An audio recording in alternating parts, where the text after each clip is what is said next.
1.5 years since September 11th, stories of inspiration continue to emerge. Our next guest continues to honor the loss of his father through an organization called Hold the Door for Others, something his father, Ronald Fazio Sr., was last seen doing that fateful day. Dr. Rob Fazio started Hold the Door for Others, a nonprofit formed for people to deal with loss and still realize their dreams. And my friend Rob joins us now. Thank you so much for being here. Thanks for having me, Amy. It's so exciting for me to have you here and to share this incredible story. Let's start from the beginning. On September 11th, where were you and where was your father?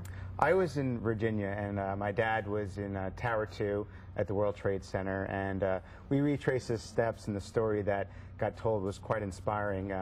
He was one of the first people to see Tower 1 get hit by the first plane, and he started leading the charge, telling people that we really need to leave, even though they were saying that we should stay.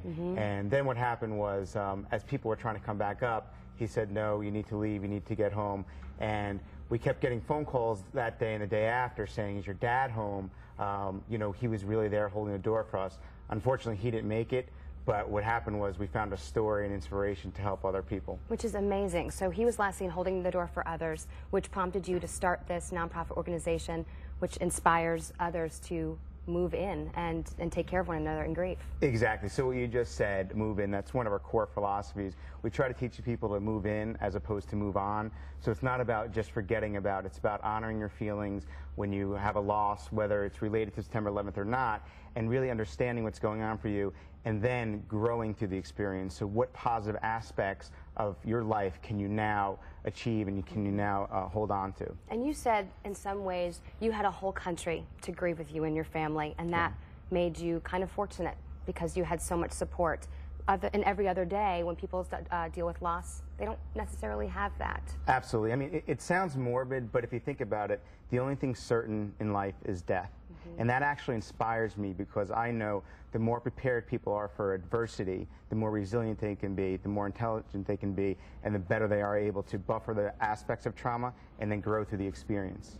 How soon after September 11th were you able to come to terms with this and be able to start this organization?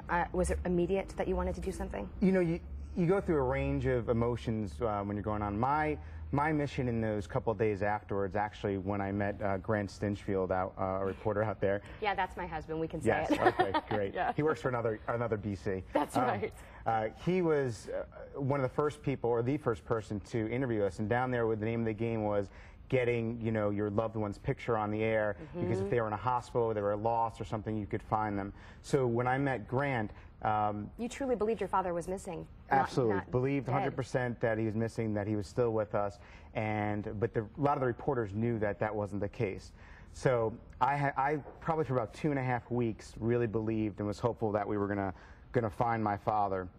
Some people say, you know, I was in denial, but I really feel like I was holding on to hope. And if there was a 1% chance that I could find my dad, I was going to look for him. And so that really started the ball rolling of the inspiration of what he was doing, and how he lost his life was a way I decided that I wanted my family and myself to live my life. And he was last seen holding the door for others, which is exactly the nonprofit organization that you started, like I said.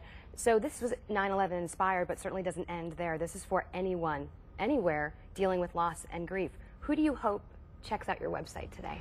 I hope anyone, actually, of your listeners that has just a part of them that wants to make a difference in the world. In other words, they're watching and they're saying, you know what? If I actually take action and I do something and I go to holdthedoor.com, I can find a way where I can send free resources to someone that's in pain. If I'm in pain myself, maybe I can heal through helping others. So people, you know, all around, we've helped people that have lost people to cancer, car accidents, different types of sickness, and really try to reach out to as many people as we can. What has been the response from these people, whether it's September 11th victims or others? You must have received such a great response from this website. It's been pretty amazing. We have what's called Hold the Door Day. It's on October 20th, Saturday, up at Tentacle School in close to New Jersey, coming up this year.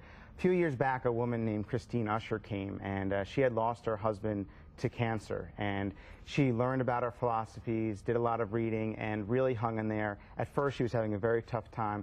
And then, based on the philosophy of healing through helping others, started the Willie Usher Foundation, and it's an organization where she helps people manage the difficult time of cancer as they're going through that process. That's a wonderful story, and we just saw a picture of you and your family there. It's such a great thing that you're doing for so many others. You and your family should be so proud, and I know your dad is extremely proud of your efforts, so congratulations on that. And we're so excited that you visited us, me and my husband in Dallas today. All right, thanks, Rob. And if you want more information about Hold the Door Open for Others, you can log on to holdthedoor.com. Brenda, Gary? All right, thank you. Wow.